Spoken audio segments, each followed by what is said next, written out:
What's going on, everybody? My name is Zach Hartley and welcome back to the weekly watch list video. In this one, I'm going to walk you through a new trade that I took this week. We're going to go through the indices as well as the Bitcoin and the gold charts.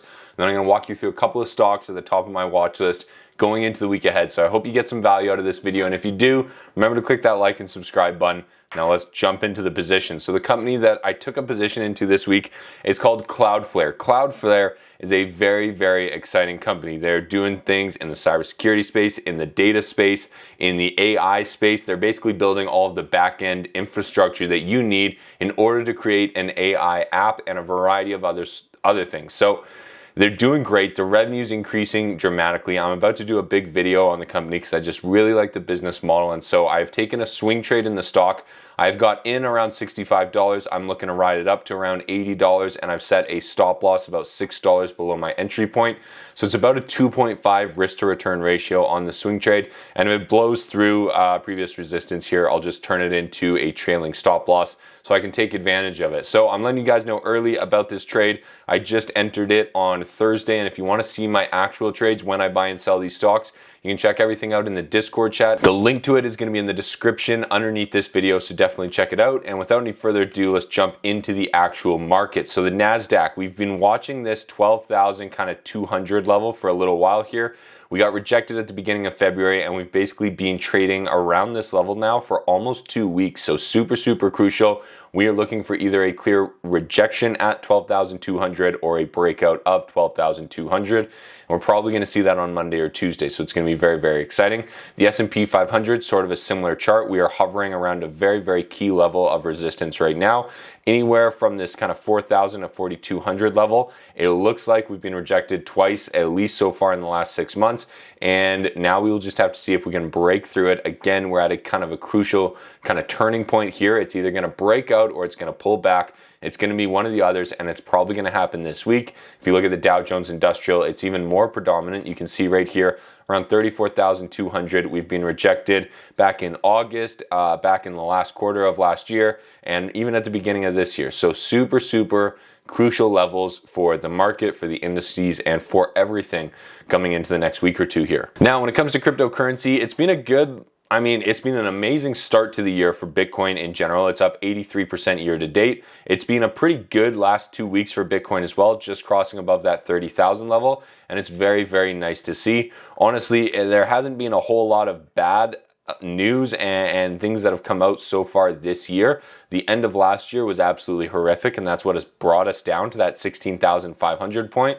But since the beginning of this year, we did have a little bit of a rough patch here at the end of February, beginning of March, but we're up 83% year to date, and it's the best performing asset class, at least that I have seen. Again, though, gold. Gold is another thing that is also doing well, particularly with the turmoil and the recession fears and the banking volatility, the banking collapses that we saw the last few weeks. Gold is doing extremely well. If you look at it over the last 2 years, we are coming up to this kind of 2050 mark. There's also another high around this 2000 mark about a year or two before this. So we're actually forming a triple top right here around 2050.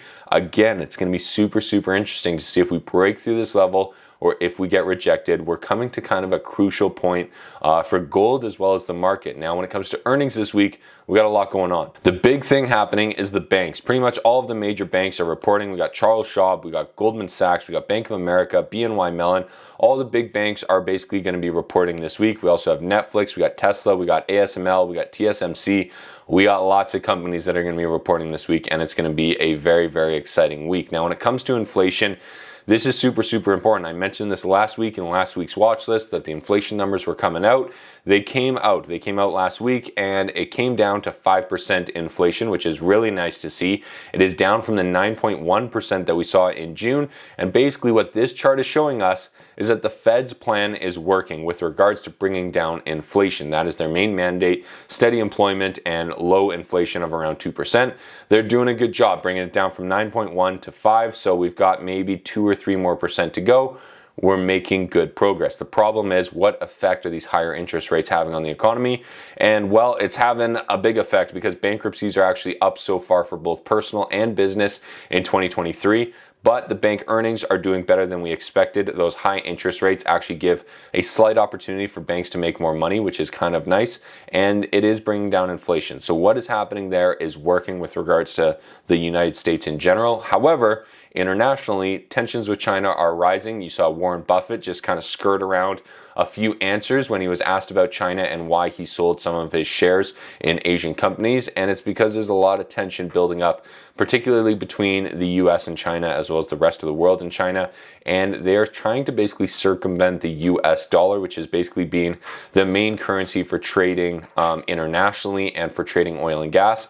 And now they are trying to challenge that. And so it's going to be really interesting to see how that unfolds from a macroeconomic perspective over the next basically year, because it's not going to happen fast. Now, when it comes to stocks to watch this week, I talked about this gold mining ETF probably a month or two ago, and it has done extremely well. You can see we're up from 26 to 35, up by a pretty significant amount there. Really nice. I did mention this a while ago. It's still doing well, and if gold breaks through that 2050 level, these gold miners are going to do extremely well. This is basically an ETF of gold miners. All of the gold miners in this ETF are pretty good companies, and so if you're looking for exposure without having to do deep diving analysis into individual companies, this is where I would put my money. Next one here is Apple. As you can see, Apple has a very clear level of resistance. This trend line, this white line that I've drawn right here, basically connecting all of the highs, and it looks like Apple is either going to break out of this trend line or we are going to get rejected, and it's probably going to happen directly in line with what happens to the market next week. So if Monday and Tuesday are good days, I expect the NASDAQ to break out and continue moving higher. If they are bad days, I expect Apple to get rejected. I expect the NASDAQ to fall, and it could be a rough week as we come back down to the next level of support. So that's what would be going through my head as we start next week. One company I am interested in, though, is ChargePoint. ChargePoint is really interesting right now because right around $8, I like the stock. I like the company. They're growing fast. They're doing a good job. There's lots of wind at their back that is helping push this company forward, but the stock has fallen from well above $20. I think it was way higher than that before that too, all the way down to $8, where we have now hit a triple bottom. And so if we find a bounce off of this triple bottom, that is going to be a very good sign, and that is what I'm watching for. I would set my stop loss just below $8, but I'm going to wait for more confirmation before actually buying in. It has bit me once in the last few months here, and probably a lot more times than that, about buying in too early and not waiting for a bounce off of support. So I'm going to be patient on this one. And the last one I want to share with you is Datametrex. This is Datametrex.ai, I think is the company name. It is a small company. It is a penny stock. They're based here in Canada, so they're on a Canadian exchange, the TSX Venture.